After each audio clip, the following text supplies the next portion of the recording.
Steel Curtain Network. Touchdown! Touchdown para Calvin Austin! El Monte Washington es arma. ¿Quién más? ¿Quién más? DJ Watt! What is going on, Steeler fans, and welcome back to another Steelers Preview Podcast. I'm Jeff Hartman, joined by Dave Schofield and Bryan Davis. We are here to get you ready for a Saturday night showdown, 4:30 p.m. Eastern Time kickoff between the Steelers and the Ravens at M&T Bank Stadium. Let's bring in the crew. Dave, what's going on? Not too much, Jeff. I can't figure out what day of the week it is just because of everything with the Steelers being off. I almost forgot that it was Thursday. I'm excited tomorrow's Friday, but I didn't remember that it was.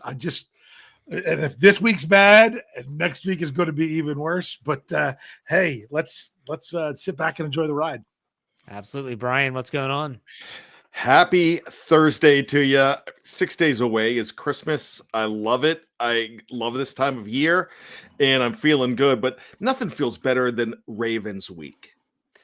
Ravens week. There's a lot of chatter. We all live in the state of Maryland, everyone on the screen right now. And I've been hearing it. You hear just from periodic. I had to go to that godforsaken city this morning, and so that was not fun, but still, yeah, here we go. Steelers, Ravens, 4:30 in Baltimore. I just have to ask this before we talk about injury reports and all that stuff. I was just with Dave at our basketball practice for our kids, and I asked him this question. We didn't really get an answer, so I'm going to ask him here. I'll ask Bryan this too. What are you thinking about this game? Like, where's your head at after last week and then looking ahead to this week? Yeah, it's really tough because what do you really have to go off the most? Where do you have to put the most stock into what a team is doing is what they've done most recently. And so it is, we get a lot of recency bias and everything, but the Steelers showed that they struggled against a really good Philadelphia Eagles team. Like I said, maybe best team in the league, Eagles team. You don't know how well they're going to bounce back from that. I mean, it's one of those things that, can they scheme up something? I don't know that I can trust them to. Do they just need to do what they do better? I don't know if that's good enough. Do they have the pieces, especially with the players that they're missing? That's some really big questions. So I come into this one like, I don't know what to expect. Bryan, what's your take? Yeah, they have to get creative in this game because this could be a game that just decides the division in either way, because I have a feeling that if the Ravens win this game, they kind of they're feeling pretty good. And I think that they move into control as far as that goes. So I think you can lose the division this weekend, but you can't play like you're losing the division. You have to play to go ahead and take it from them. So I feel like everything's up for grabs in this game. Sure, the pieces are missing, but Kevin and I talked, Coach KT Smith, and one of the things that we noticed was Russell Wilson was finding ways to move the ball in the second quarter, the third, and Bryan suddenly just when he had the opportunity. Don't know what happened there. We got you.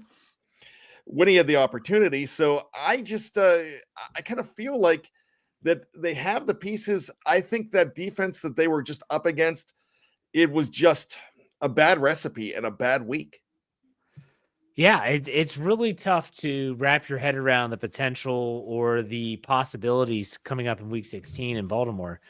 You've got all these different narratives floating around, and that's what we all focus on, the storylines that we hear. The Steelers are banged up. We'll get to the injury report here in a second. Baltimore seems to be healthy. They're coming off a bye and a big win against the Giants. It's the Giants, but they had to win the game, and they did. I don't know. This is going to be a unique game, but I will say this, and I said this on Friday's Let's Ride with Jeremy Betts. Weird crap happens in these games. I don't care. You could probably go back all the way to the beginning of the Ben Roethlisberger era, and you could look at every game and say, man, do you remember when that happened? Like, that was crazy.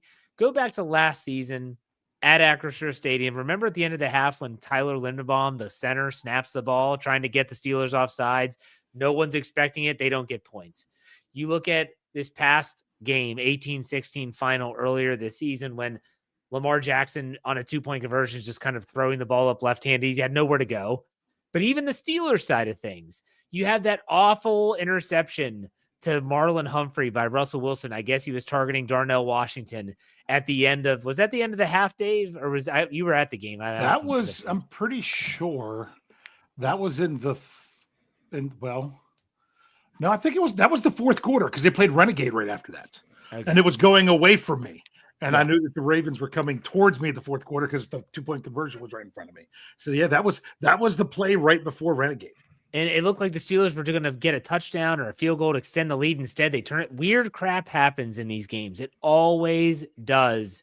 And I think that's going to continue. I think there's going to be some weird plays. You just have to hope that the Steelers are on the right end of those weird plays. Because they were on the wrong end of them all last week, it seemed like. It does, yeah, for sure. For sure. And that even includes officiating. Yes. Like the fight behind at the end of the back of the end zone. For those that have Hard Knocks, like Mike Tomlin, they actually had him mic'd up during his conversation with the side judge. And he says, "You're telling me you didn't see the punches thrown?" And the guy's like, "Well, no, they said that he was trying to get his hands off him." I've never seen someone try to get their hands off of someone by clenching their fist and striking a helmet. It's weird. I guess that's how they do it in Philly. But nonetheless, it was really interesting. I think that the next step in the process here as we get you ready for this game is to talk about the injuries. So let's go over the injury report. Dave has the Steelers injury report at the ready, and then we'll talk about the Ravens after that. So, Dave, you ready to go? Yeah, this is unusual for us because we have game statuses because of it being a Saturday. So I'm just going to start with those since that's the most important thing, correct? Correct.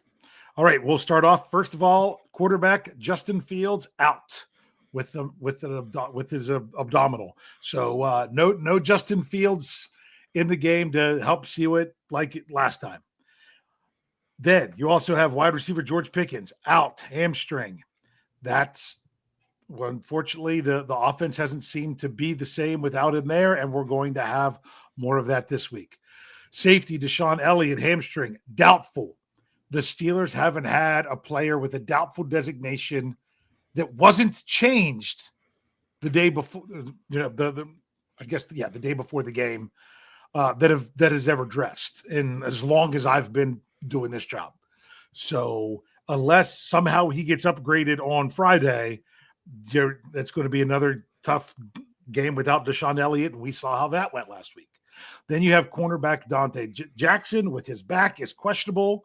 Defensive tackle Larry Ogunjobi with the groin is questionable, although he practiced every day this week and told reporters he was going to go. But the big thing is what I did not say, and that is no injury status for one Trent Jordan Watt. Yeah, that's definitely huge. Bryan, what's your take on that? Yeah, it's the Pickens thing hurts. Deshaun Elliott hurts even more. You can see the missed tackles. You can't have 17 missed tackles in this game. And that's one of the things you get when Deshaun Elliott is not there. He's a tackling machine. He has really helped that defense along this year. He has been a star on that defense, might be getting a Pro Bowl berth as well, the way that the voting's going. So people have noticed what Deshaun Elliott is doing here. Him not being there hurts. I still think it hurts even more than losing George Pickens.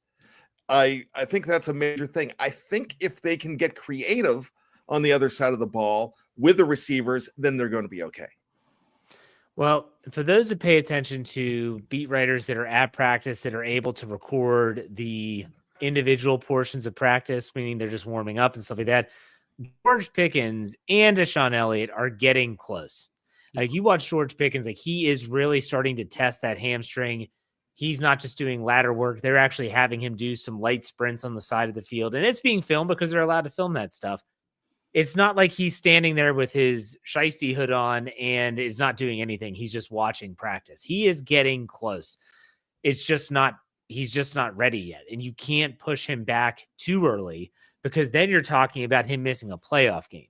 So what's more important? Yeah, you do want to win the division and you do want to beat the Ravens, but you also need to make sure that some key components are ready when the games matter the most. And so that's why I think Deshaun Elliott and George Pickens are close, but they're not going to play this week. Last week I was confident they would be able to have a plan in place to move the ball without George Pickens. I can't say I'm confident in that. Dave, do you agree or disagree? I'm going to mostly agree. You also have to remember That was the number one defense in the NFL. They went up against last Absolutely. week. Give them credit. Not that the Ravens are a bad defense, but that was the number one defense in the NFL last week. So that you're trying, even with George Pickens, you're trying to do something special against that unit. So it's a team you're not very familiar with because you just don't play them very often. So this is a little bit different scenario that there's reason that you could be hopeful, but it still doesn't mean that they can do it. Yeah.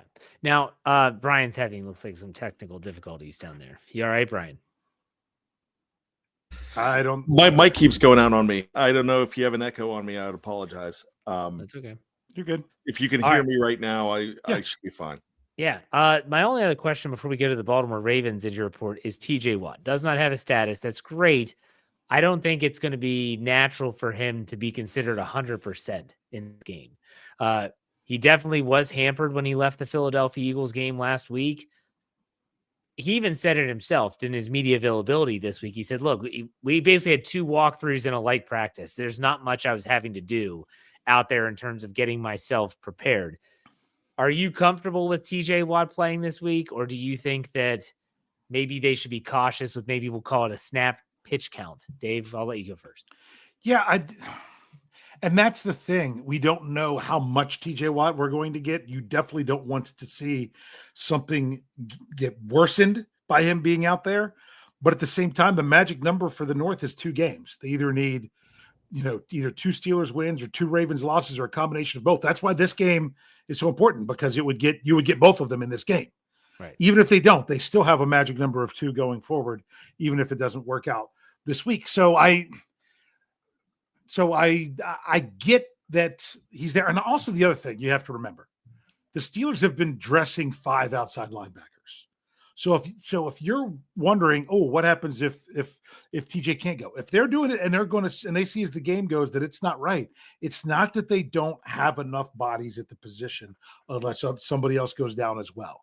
So that's one thing to keep in mind with that. So could you play TJ Watt and maybe play him a little bit more strategically and limit his snaps? Yes, you could, because it's not like you're going to have to find a helmet for another guy. You've already been giving it anyway.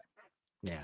Brian, what's your take on TJ Watt playing this Saturday? Gosh. I like how it was mentioned strategically to the way to play him. You do have guys that can back him up and help you out, not just Nick Herbig. You have Preston Smith, but you don't want to lose him completely, because that really changes the defense. He might even be, I don't want to call him a decoy, but having him out there, you have to account for him every single time, or he's going to kill you, sore ankle or not. So I think just having him on the field helps out. Maybe they do some different things strategically, but I think he's got to be there. And I understand the need to have him for the playoffs, and you don't want to risk it, but you're very depleted with 2 of your top weapons, one on offense, one on defense. You don't want to lose TJ, but devil's advocate, you could lose him more. Something that was interesting, and I want to bring this up. Dr. Chow, if people know him, he's the former Chargers team doctor who stayed in San Diego when the team moved to LA, and he does analysis on injuries on Twitter, and he has his own website. He brought up an interesting point. He said, I'll be curious to see if the Steelers have TJ Watt pass rushing more on the opposite side, which would be the defense is right, because that would mean his healthy ankle is the one on the outside that is trying to get the most power and push. Maybe the Steelers will do that. Maybe they'll move TJ around a little bit more to help his ankle if it is hampering him at all. But like Dave said, if the Steelers need to just use TJ Watt in those obvious passing situations, give me a 3rd and 13 and you want to put him out there, I think that would be okay. So Preston Smith was brought in for a reason. Nick Herbig's there. Alex Highsmith is there. The offensive line of the Ravens is not nearly as good as that of the Eagles last week. So keep that in mind as well. So, all right, Dave, let's go to the Ravens side of the docket. What's their injury report look like? Yeah, this is interesting just because of one particular position. And we'll get there. But first, we'll say that cornerback Jalen Armour Davis, I guess is the way you say it, is out with a hamstring. And wide receiver Deontay Johnson is out for personal reasons. He's been excused all week. I don't know if you guys want to go into that one or not, but we'll just leave that where it is. But here's more. Nelson Aguilar is questionable with the concussion. He did not practice yesterday. He has not practiced all week, I believe. So getting out of the concussion protocol without practicing at all, that's going to be tough. They're just leaving the light on. Then you have Rashad Bateman, wide receiver, questionable with the foot, who was, limited on Wednesday because that's when he hurt his foot and could not practice Thursday as he was in a walking boot. Now, could that have been out of an abundance of precaution to try to get him ready for Saturday? It could be. But that's interesting to have 3 wide receivers all potentially not being able to go. Then you've got a guard, Daniel Falele. I'm going to mess that one up. Falele, thank you.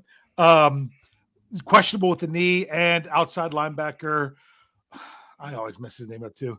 Adafe Owe with an ankle is also questionable. You got it. So that's their statuses. I do know that John Harbaugh was in front of media and said that Nelson Aguilar does have time to clear concussion protocol. But Dave, I'm with you. He hasn't practiced yet this week, and you've got to go through the process. I don't know how they would do that in such a time. I don't know. That would be really quick turnaround. And we got to bring up Deontay Johnson, because if let's say Rashad Bateman can't play, and let's say Nelson Aguilar doesn't clear concussion protocol, you would think, okay, who are they going to turn to? You would think a veteran like Deontay Johnson would be that guy. And there's people saying that he's going to be just rolled out every week, barring something catastrophic happening, and he's going to basically just be excused for the rest of the season. I don't know. Brian, what's your take on the Ravens side of the injury report? This is huge for the Pittsburgh Steelers when you look at it. I know having George Pickens out is definitely a big deal on the black and gold side of the ball. But when you look at the purple side, Rashad Bateman is their second leading receiver. He has 654 yards on 38 receptions, and he's averaging 17.2. But as far as touchdowns go, the man has 7. So he is definitely a target. He's a big deal for that offense. And when you go ahead and if you have an opportunity to put more bodies on Mark Andrews, put more bodies on Zay Flowers, and don't have to worry about a guy like Bateman or Aguilar, then they're going to be in a whole lot worse of a situation than they were just 2 days ago. So this is a huge deal, having these guys out, because the Ravens receivers are never fantastic, but they're solid and they work well with Lamar Jackson. And right now, I feel like this is probably 2024 is their best set of wide receivers in a long time. So as far as pass catchers go, Lamar Jackson had 5 touchdown passes last week, and different guys were pulling them in. So now with Bateman out of there, it does not look good for Bateman. So that really helps the Steelers defense a lot, especially without Deshaun Elliott. Dave, what's your take on everything with the Ravens side of things? Yeah. Tell me if I'm wrong here, because I wasn't listening or anything on TV or following on social media during the game because I was at the game. Was Joey Porter Jr. on Bateman in the game, and then they had Dante Jackson on Flowers? So in that game, the Steelers, if I remember correctly, the Steelers did what they typically have been doing up until Philadelphia last week when they had to abandon it. And that was they had Joey Porter Jr. on the opposition's number 2 wide receiver and Dante Jackson with a crap ton of help on the number 1. Yeah. So they did this with T. Higgins and Jamar Chase. Last week because I think a lot of it's because it's a better matchup.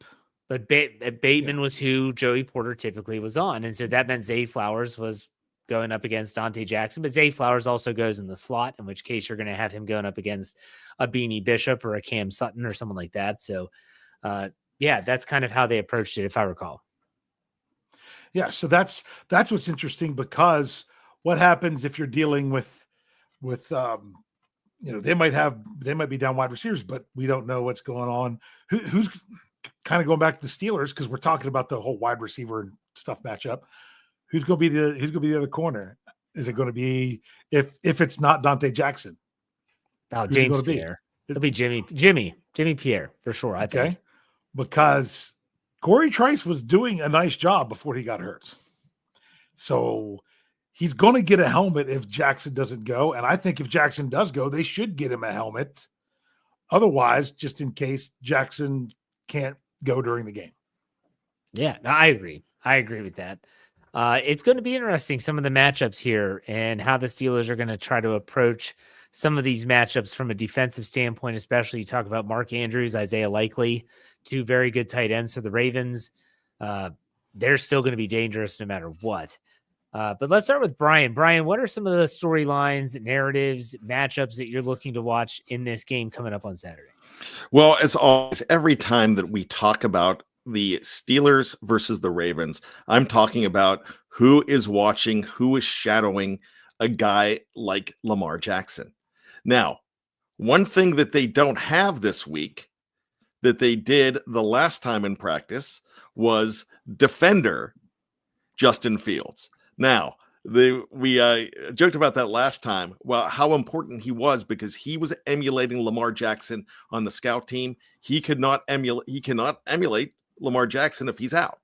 So you don't have that high quality presence in practice to go ahead and go up against like you did when you had Fields in there on the practice squad team.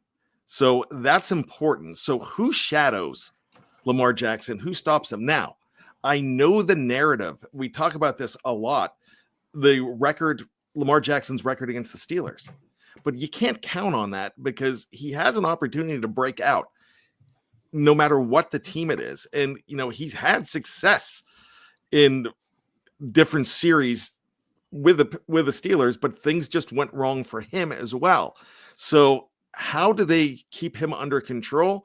I think the inside linebackers are going to be a big deal here. Patrick Queen, especially Patrick Queen, but also you're going to need some help from Peyton Wilson here too. So I'm looking at that matchup there and who's making sure that he does not get loose.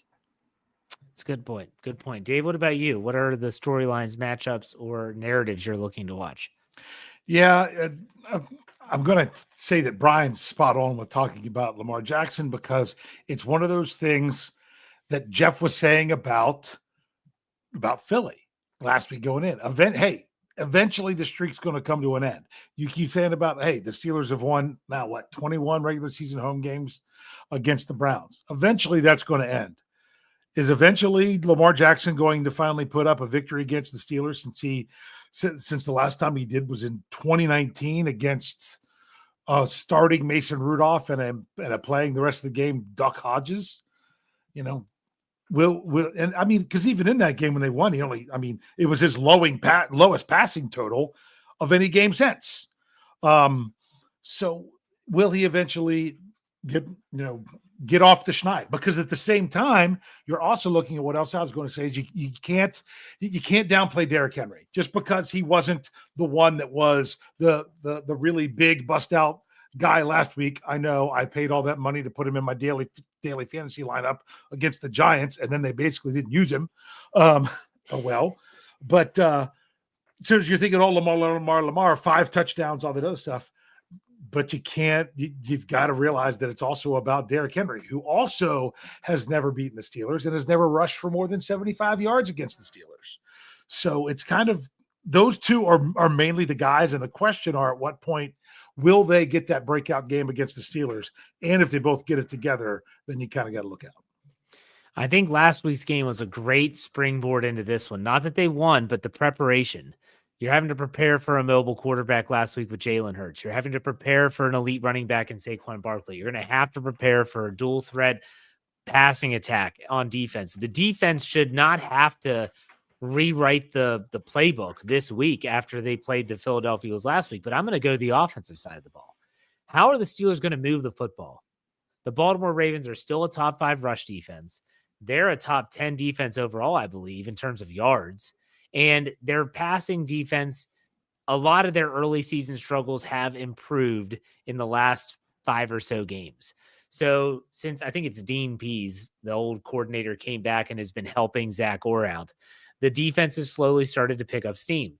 So without George Pickens, how are they going to move the ball? Is this going to be a game where the Steelers and Arthur Smith and Russell Wilson, whoever else has their fingerprint on the game plan, says, we're just going to run it right at them? I'm sorry. I just don't think that's going to work. You know what that's going to equate to? 5 straight 3-and-outs like we saw last Sunday. I think if anything, the Steelers would be smart to say, Russ, we got to do some rhythm passing early in the game. We've got to get them to back off the line of scrimmage. Get Pat Freiermuth, Darnell Washington involved early in this football game. Get the running backs in the passing game. Limit the pass rush. I just think, for me, I feel okay with the Steelers' defense, even without Deshaun Elliott, potentially without Dante Jackson and a hampered TJ. I have serious questions about how in the hell they're going to move the football, or at least what the plan is going to be. If they come out slow again, it could be you have no option in how you move the ball, because Baltimore can strike quick. They haven't done it historically against the Steelers, but they can. Can the Steelers get their heads out of their rear ends in the beginning portions of the game? Or as I like to say, my dad used to say this, get your head out of your rectal cavity. And you said that on Let's Ride. I'm like, I used that all the time when I was coaching. Yeah. Get your craniums out of your rectal cavity and come out with a better script, because what you guys just talked about is accurate 100%. The defense is going to have issues, but the offense that the Steelers have put out there has sucked. I did the averages in the first quarter since Russell Wilson has been the quarterback. They averaged 4 points in the first quarter. I mean, they've never put up double-digit points in the first quarter. And I know that's rare based on the tempo of the game and how many possessions you have. But my gosh, can we get a fast start on the road? That would be absolutely critical, key, you name it, paramount, whatever other word you want to use. That's what that is. Dave, go ahead. I've got another thing to bring back, because someone brought it up in the live chat, and I got to say, you've got to get back to your fundamental tackling. I expect that was a point of emphasis, even though you're not having much practice time this week, that was a point of emphasis for this week, because that was bad last week. Using PFF stats, it was 17 missed tackles. That's only the second time all season it was double digits, and the other time it was 10 on Thursday night in Cleveland. Other than that, they've done a nice job tackling. It just didn't happen against Philly. And I think even Coach KT Smith was saying on a show with Bryan about, but that's part of what, Philly's looking to do that as well. But the Steelers, you've got to get back. You've got to tackle well against a team that well. I look for them to bounce back in that regard, but they have to. If they don't, and they don't tackle well, they're in big trouble. Any thoughts there, Bryan? Yeah, that's tackling. We talked about that earlier in the show too. That is just one of those things that's fundamental stuff. If you can do that, then if you can mark that off of your list, then you could focus on the bigger task at hand. But Jeff, I loved what you said about the offense. They've got to be creative here. They don't have to be cute. They just have to be creative and spread the ball around. This is where use your tight ends this week. Use them so much more. Soften up that middle. Freiermuth needs to have, seriously, in a game like this, Freiermuth needs to have 8+ targets. Yeah. I think, too, when you think about the offense and the approach and what are they going to do, what's it going to look like? I mean, sometimes it really pisses me off that last week they didn't, a specific player who turned the ball over did. That flea flicker got ruined because you run a flea flicker and you're catching them by surprise. And they did that. And it was a 32-yard gain to Calvin Austin. Well, guess what? Every team they play now, you got to watch out for the gadget play. I love the gadget plays. I think it can work if you do it in the right down. And they did that. It was the perfect time to run that flea flicker. That was the first play out of the second half. Yeah, exactly. So that's the perfect time. I would be okay. I swear to you, I will not second guess this. I will not Monday morning quarterback this.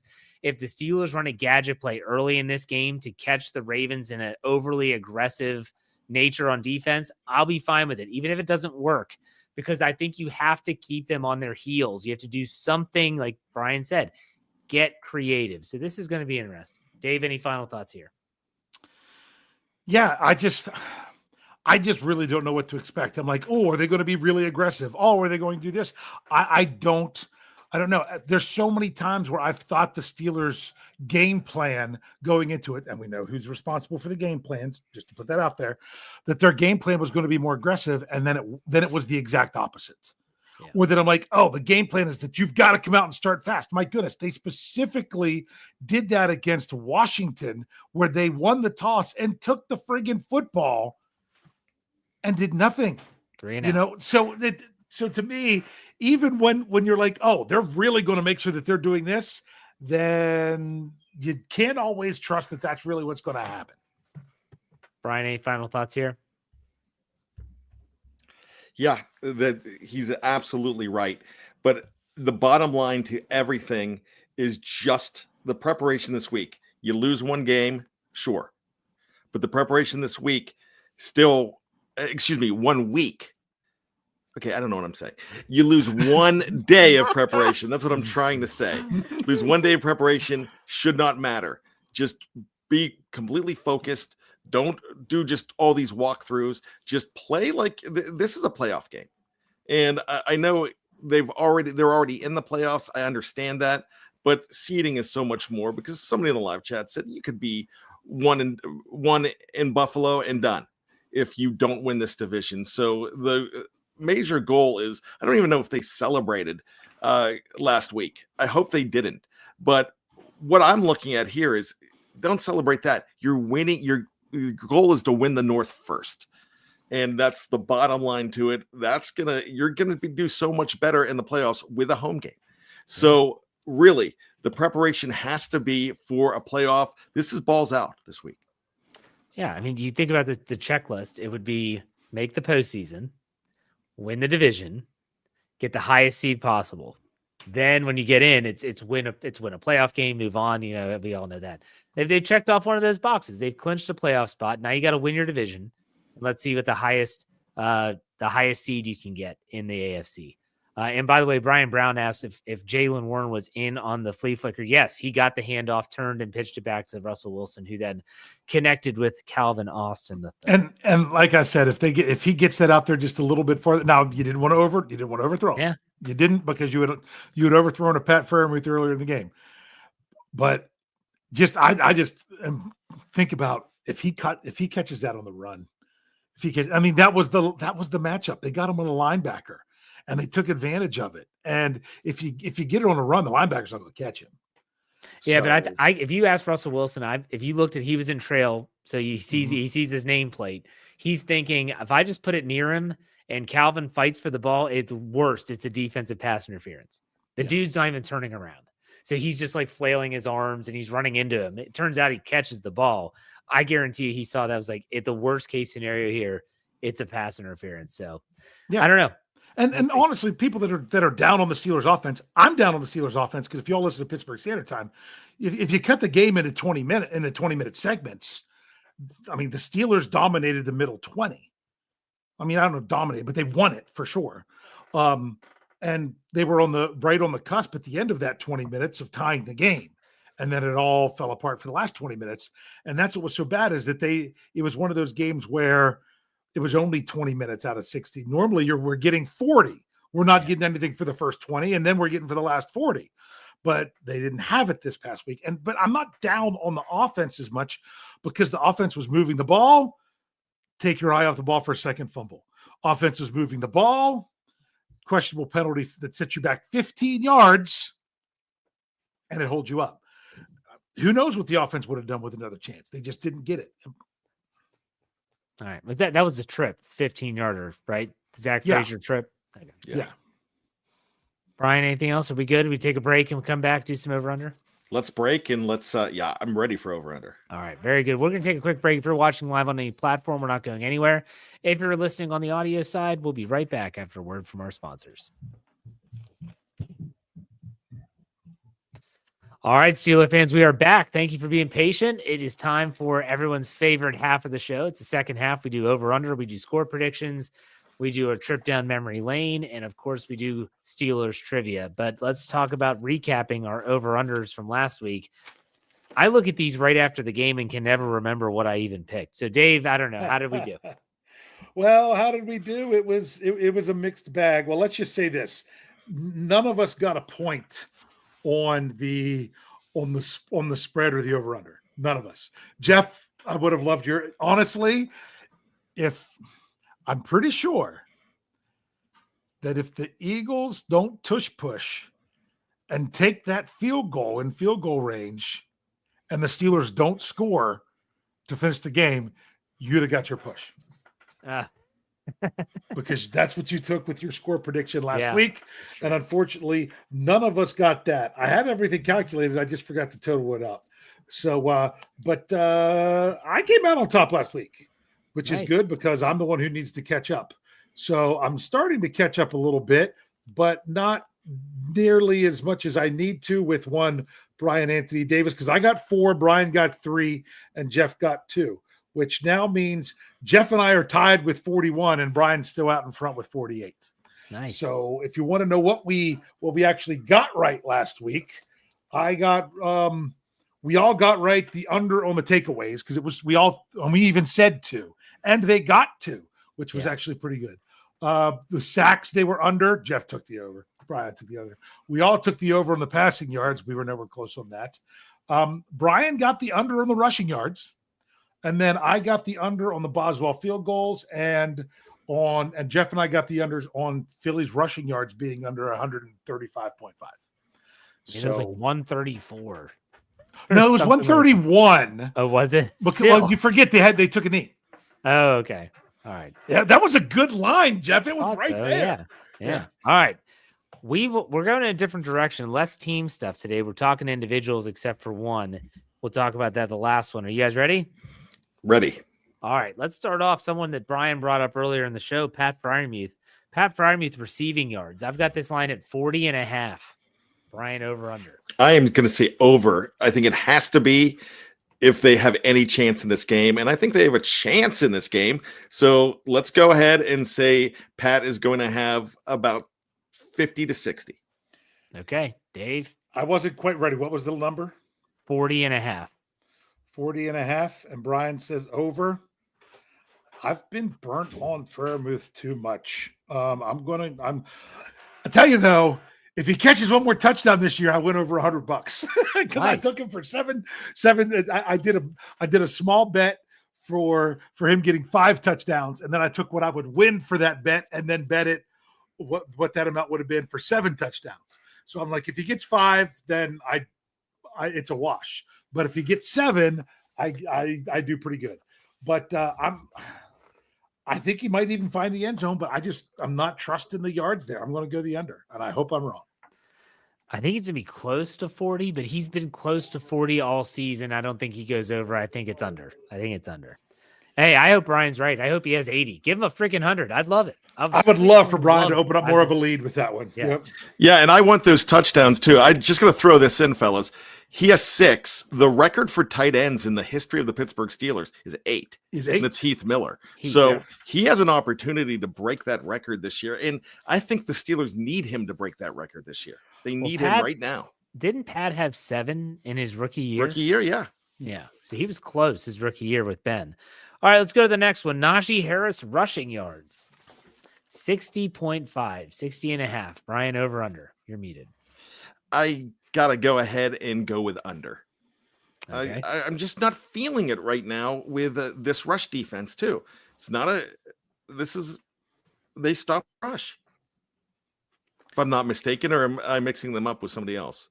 They stop the run. Yeah. So very, very good run defense. So I think Jaylen Warren might have more success. So I'm going to say under with Najee. Okay, Dave. Yeah, it's interesting because I like the use of Jaylen Warren a bunch because when he's in there, it is so much more difficult to figure out the run versus the pass. It really is. But Najee went over 60.5 when he played him the last time, so I'm taking the over. He went 63 last time they played the Ravens, and I'm going to go over because there's something about him in M&T Bank Stadium. He scores touchdowns there, and he messes with fans. That's happened more than once, and I love it. Like, he took the dude's towel last time, I think, and there's that great picture. I don't know who had it, but he has the towel, the purple towel, rips it out of the guy's hands. You can see the fan going like, "What are you doing?" It's great. He has a vibe there. I'm going to go over. Now, the next one is Jaylen Warren receiving yards. Now, Dave, you said that Jaylen Warren can be a receiving threat. I've got this line at 35.5, 35.5, Brian. Over under on Jaylen Warren receiving yards. I'm going to go over on this one. I'm feeling it. I hope it's not just too predictable, but that's another thing that needs to happen in this game. You need to actually rush less, and those outlet passes, those dump offs to your running backs a whole lot more. And I think they could do that here. All right, Dave. I've been doing well with constantly using one of the legs of my parlay bets that for Corey's article of using Jaylen Warren at 25 plus receiving yards. And then he gets 24, which he has. I think he can go over 25. I don't know that he can go 35. That's the thing. So I'm going to go under. I'm going under as well. I think he's going to be around 30 unless he breaks a big one. If he can break a long run, it's all over him. So either we're going to catch up with Bryan or he's going to open up a monstrous lead in this whole thing. I really don't care. This is just fun. No, I mean, bottom line is it's just like Jeff and I win and we stay alive for 2 more weeks, kind of like the Ravens, or Bryan wins and it's over. You want me to win. I want you to win. So the way you're picking it, I want you to win. It's like me in fantasy for the football. Rushing yards. No, you know. All right, I'll lose a fantasy football game if the Steelers are going to win. If true. My guy, I have no problem if I have a Raven this week, which I don't, but if I had a Raven, I'd want him to suck and get the 0 from him. For sure. Yeah. All right, next one, Russell Wilson passing yards. I've set this line at 205.5, 205.5. Now, last week wasn't close. They had 11 plays in the second half, though. So, Brian, you taking the over or the under? I'm going with the over again. I did last week. I think I bid it on that one, but I think it has to happen. And I think in a game like this, when your rushing offense has the potential to get shut down a little bit more, you are going to have to pass the ball.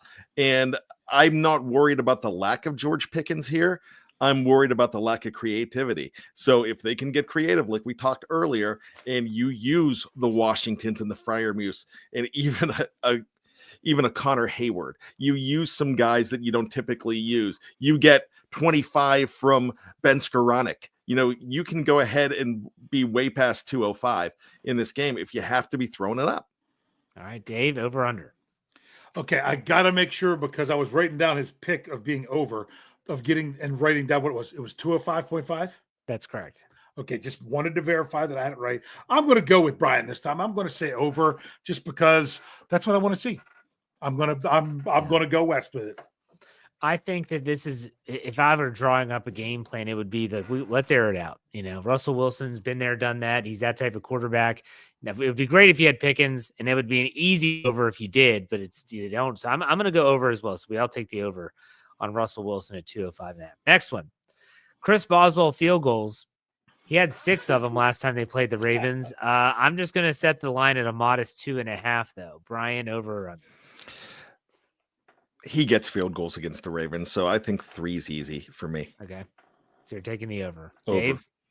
I'm sorry. I was dealing with something going on with my kids. I didn't write down what your last one was. Seattle has 2 losses. Chris Boswell. No. I've got that.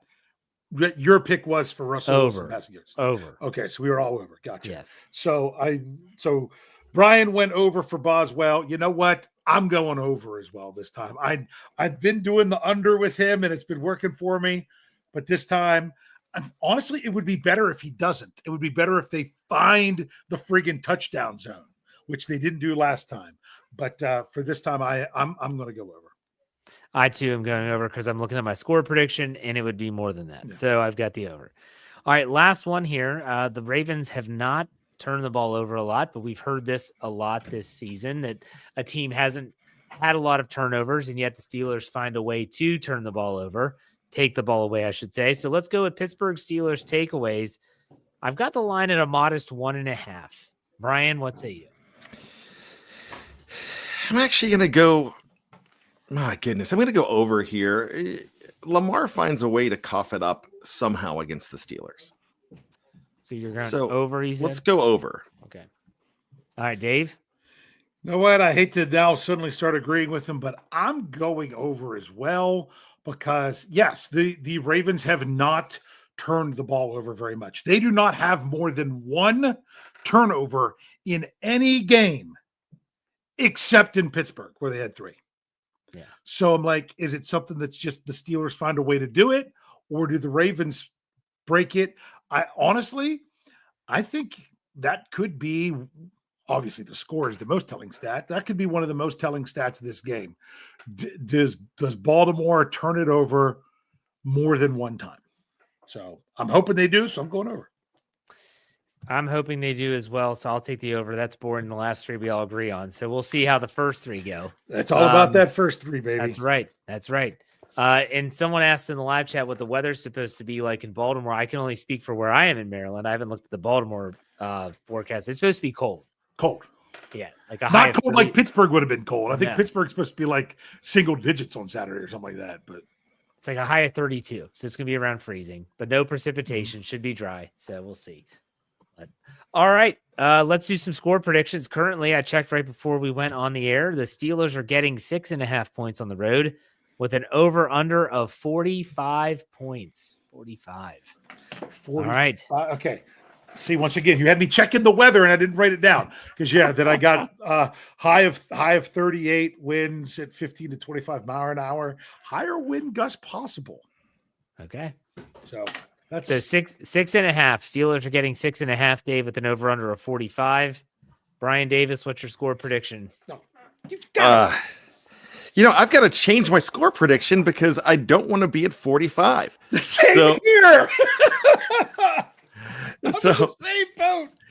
I am going to go with I'm going to go with the under, and I'm going to go 20-21. I originally had 23-22 as the final, but it's going to be 23-21 in this game. And I'm actually going to go ahead and hate doing this because sometimes this kills me, but I'm going to go with the Steelers in this game, pulling out this win. So 23-22. Love it. Love it. All right, Dave. How did you come up with 23-22? Well, I meant 23-21. No, I know, but originally 23-22. Do you want to know why? Guess what number I had written down on my paper? You're kidding me. 23-22? 23-22. That's what Jeff said 45. I'm like, you've got to freaking be kidding me. I had 23-22 as well. So I dropped mine to 23-21. So we had the exact same friggin' score. But good for you guys. That's like serendipity. It's obviously a cover. So I have the same number. Oh, what the heck? We're going with the same pick as well because I'm kind of tired of thinking about, let me do the expert and how I would play it out. Forget it. I'm going to go homer. I'm going to go what I want. I'm going to go with what I'm hoping to see out there anymore. Actually, if I was going to do that, I'd pick 45-0 Steelers. But instead, I'm going to go 23-21 to Pittsburgh Steelers. All right, so for me, I've got this going over. I think there's going to be more scoring in this game than we think. I said that the last time, and the final score is 18-16. So that tells you how much I know. But I like the Steelers to win this game in a wild one, 26-23.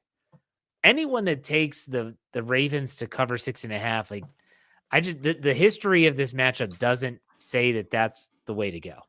But at the same time, I like the Steelers 26-23, clinch the AFC North. And then let's start talking about the freaking Chiefs, who I hate. So, all right. Good stuff. Dave, did you get all those? Got them. All right. Perfect. Ready to do memory lane, Brian? I am. I'm ready to go. All right. Ready to go. Go. All right. So many great games in this series. I've got to go back to a Super Bowl year. I am going back to 2010. Now, they did not win the Super Bowl this year with this game, but it was a very important game. These teams were so close. The Steelers were in the Super Bowl against the Green Bay Packers, and a lot of it is because they won this game. They went into this game at 8-3. The Baltimore Ravens went into this game at 8-3 as well. So it turned out the Steelers left 9-3 and at 8-4. The Baltimore Ravens. Why? Because this was the broken foot game. I believe. And I think this was the broken nose game where actually not broken foot, broken toe for Ben Roethlisberger, and also the broken nose as well. But the bottom line, defense at the end with Troy Polamalu, Isaac Redman, a 9-yard pass from Ben Roethlisberger to seal the game with less than 3 minutes left. It was just wonderful. I have great memories of this Sunday Night Football clash. I'm out. All right, nice. That was when Ben Roethlisberger had to wear a larger shoe on one foot, I think. Yeah, because he had a broken toe. Something right? like that, yeah. And then Hayoli Nada got him, right? With the that was the game with the broken nose. I'm trying to think if that was the same year or not. But I don't know. We'll see. Up, Marky D's chiming in. He gives us $5 dingo. He says, "Good day, mates from down under. Pittsburgh is cold." He's not down under. He's in the Berg, right? Yeah. From Dan. He said Dan under. DAHN. Like Pittsburghese. Yep. Yeah. I bet it is cold. Marky D's got a birthday coming up too. Yeah, right? I think so. He's a Christmas Eve baby. Well, all right, Dave, you ready? He's for giving trivia? himself a great present with getting to see a game the next day. So, all right, you ready for me now? Let's do it. Okay. Well, I had some trivia that was more fun fact because it's hard to ask the question, but I'll still go that route. But I had another one that popped up during the show that I really wanted to look up and ask you guys. Jeff, this should be right up your alley. Oh boy. Because I'm not even leaving the 2024 season. Oh wow. Yeah. I have a chance. So you're telling me there's a chance. What was the last game that Connor Hayward had a target? Bryan talked about getting Connor Hayward involved in the passing game, perhaps. When was the last game Connor Hayward had a target? Justin Fields was the quarterback, I bet.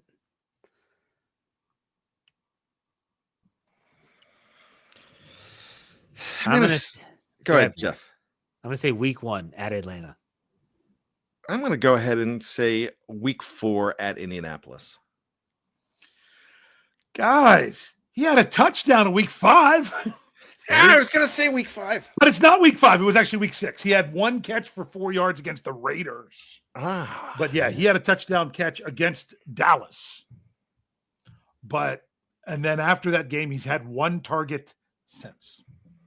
So I'm not saying that's good. I'm not saying that's bad. I'm not giving an opinion on it. I'm just putting it out there for what it is. So what I wanted to ask you guys about is this.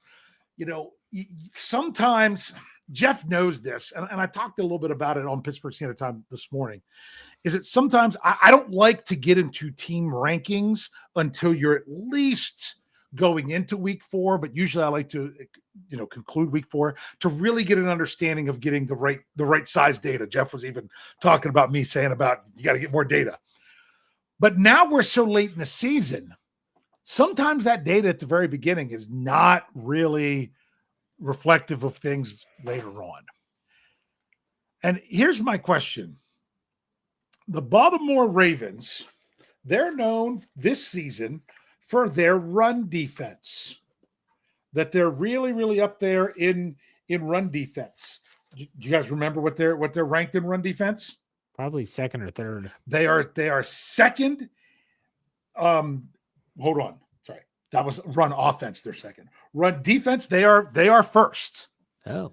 But if you were to just look at the last 4 games of every team in the NFL, the last 4, regardless if there's a bye week in there or not. So for the Ravens, that includes their game with Pittsburgh. Where do you think their rush defense ranks over the last 4 games? I'd probably say middle of the pack.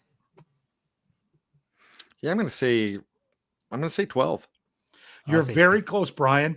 I'll tell you this, the Pittsburgh Steelers are 11 and the Baltimore Ravens are 10. Oh. So, yeah, they still have a good run defense, but it hasn't been as much the last 4 weeks. When the Steelers played the Ravens the last time, they were so far in last place in run defense. I even said how the Steelers could have had no yards, no passing yards in that game, and the Ravens still would have been in last place after that game. But over the last 4 games, where do you think the Ravens passing defense ranks? I bet they're top 10. Yeah, since Dean Pease came back, it seems like they are doing so much better. So I'll go number, let's say they're 6th.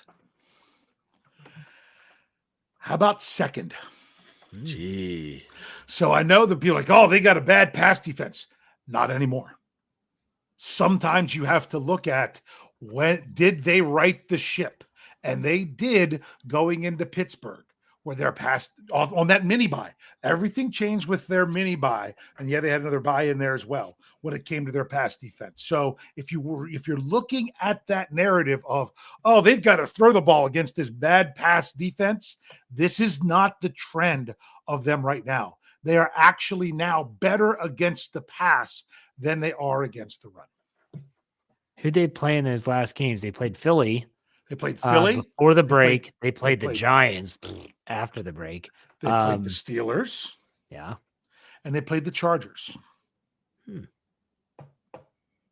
And out of them, let's see, Philly rushed for 140 yards and the Steelers rushed for 122. That's part of the reason they were down. But I mean, against the Giants, they only gave up 55 rushing yards, but that game was a blowout. Well, you're just going to keep running the ball. And they gave up 83 rushing yards against the Chargers. So I'm thinking more about their pass defense. Their pass defense. Yeah. The Steelers was 181 yards. The Chargers was 202. The Eagles only threw the ball for 112 yards against the Ravens. Because they ran it so well. Yeah, they didn't have to. And then the Giants, they threw for 181, the exact same number as the Steelers. Yeah. And plus, it also helps that they've kind of had an uptick in sacks as well over that time. So just remember, if you're one of those people that love to say, oh, why aren't they taking advantage of this really porous Ravens pass defense? That's not what the Ravens have been since mid-November. Yeah. All right. Good stuff, Dave. I like that trivia. I like that a lot. Bryan, you have some, I'll give you the full frontal final thoughts this week. All right. I am going to be full and frontal with you this week. I can talk about this rivalry for hours. I love this rivalry. There's so many great games. I could have went anywhere when I did Bad Memories there, but I got to go a different direction, and I've got to go with a tribute, because as legendary as this rivalry is, there's something, a legendary career is coming to an end tomorrow, and I've got to talk about it here. And so you've probably heard about it this week on some of our different shows. Yes, if you had a chance to listen to the call sheet on our NFL affiliate, you had a chance to hear about this too. But our good friend, KT Smith, Kevin Thatcher Smith, is retiring from teaching tomorrow after 33 years at Ocean City High School in New Jersey. And I will tell you this, we know him as a football coach, but I have had the pleasure of having a buddy of mine that I work with that had him for government class, was not a football player. And he said that Kevin Smith is an absolute fantastic teacher. He's a mentor. He is a great voice of reason. And we are so blessed to have him here at Steel Curtain Network. I know he's going to do so much more at Fans First Sports Network now that he's retired, but I've got to stand up and say congratulations to our good friend Kevin Smith. Happy retirement, my man. You deserve it. Absolutely. He told me I couldn't say he was retired because it makes him feel old. So I couldn't. Oh, okay. Well, I can. There you go. All right, Dave, what's your felt up final thoughts? Okay, well, I've got a few of them. First, I got to, shout out to Bryan meeting up with some of the crew there in Philly. I could not get over, maybe it was the angle of the picture, maybe when it came to Pez, but I'm like, Bryan, if you're the same height as these two guys, if I'd have showed up, maybe they would have run away scared, because I pretty much tower over you. And I was surprised how much you guys were, a lot of you on the same level. But hey, from my understanding is, Coach Smith, he's he's given up the dry erase marker, meaning that's what a lot of times, or he's given up maybe I should say the clicker. That's the thing you do now in the classroom where you use the clicker to bring the slideshow through with various things. But he's keeping the whistle. He's keeping the whistle. So congratulations there, KT, from someone who stepped away from teaching. It's going to be one of those things. I said this to Jeff, I think before, is teaching is great, but what's even better is not teaching. Anyway, do want to give a shout out that my cousin Ken was in the live chat earlier. So was his son Brandon, his adult son Brandon. So thanks guys for catching the show. Whew, this week, it's so crazy how much we get, how things change from before game to after the game when it comes to our perception of everything. It was a week ago. So many people were talking, people in the live chat, things otherwise, about, you know what, this is the least important game for the Steelers to win of the season when they were playing the Philadelphia Eagles. This is the one that doesn't matter. You should be focused on the next week. And then when they didn't win the game, people were outraged. They want to fire everyone. And the offensive coordinator can't call plays anymore. Well, Bryan was talking about how they were watching the game and people just weren't getting open. Some of that could be there, some of it couldn't. It's the overreaction at times that you have to remember. And I know people were frustrated with Minkah Fitzpatrick not having any takeaways. I wrote an article about that that's at steelcurtainnetwork.com. You can go check that out. It's on the front page. It should be towards the top. It was from Thursday afternoon, that just given the numbers of how often he's been targeted, to say, well, is it really true that they are not looking his way? There's still some context to everything that goes with that. But it's just so interesting to see that, so many Steelers fans like, it doesn't matter if they win in Philly or not. And then being the season's over. They lost in Philly.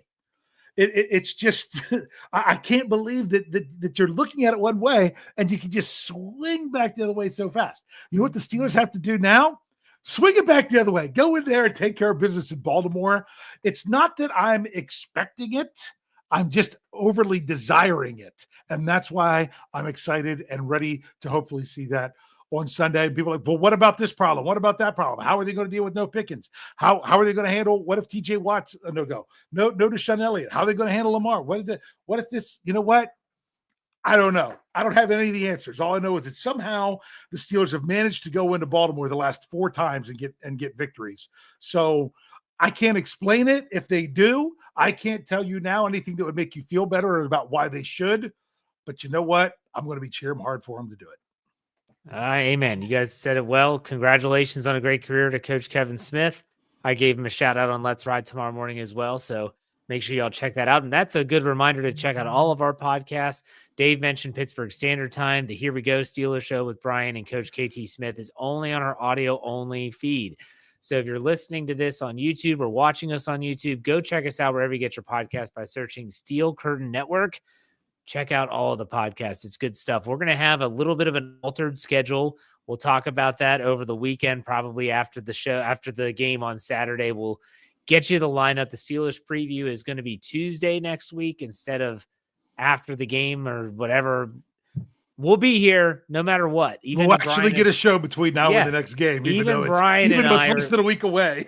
Even Bryan and I are going to do a post-game show after the Chiefs game on Christmas Day. So we've got you covered for the Steelers fan base. So make sure you're tuned in. We'll all 3 be here for the post-game show this Saturday. But Dave, why don't you send us out like you always do? Hey. We'll see you next time on another Steelers preview. Take it easy, everyone.